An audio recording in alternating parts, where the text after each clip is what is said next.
আব্দুল্লাহ ইবনে মাসউদ রাদিয়াল্লাহু সাহাবী তিনি বলেছেন যে সূরাতুল আম্বিয়া অপরাপর পুরাতন সূরাগুলোর মধ্যে একটা গুরুত্বপূর্ণ সূরা, যেমন সূরাতুল কাহফ, সূরাতুল ইসরা, এগুলোর মতো সূরাতুল আম্বিয়াও হচ্ছে কি সূরা?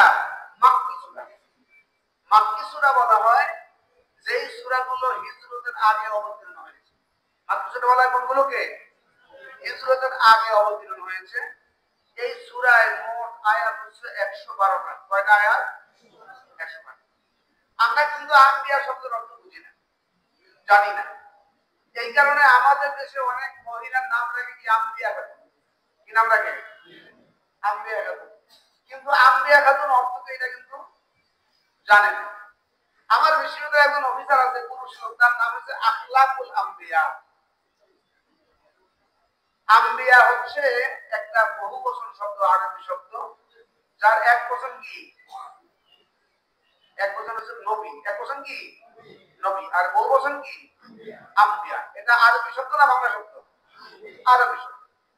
তো আল্লাহ তাআলা এই আম্বিয়া নামে সূরা রেখেছেন কেন?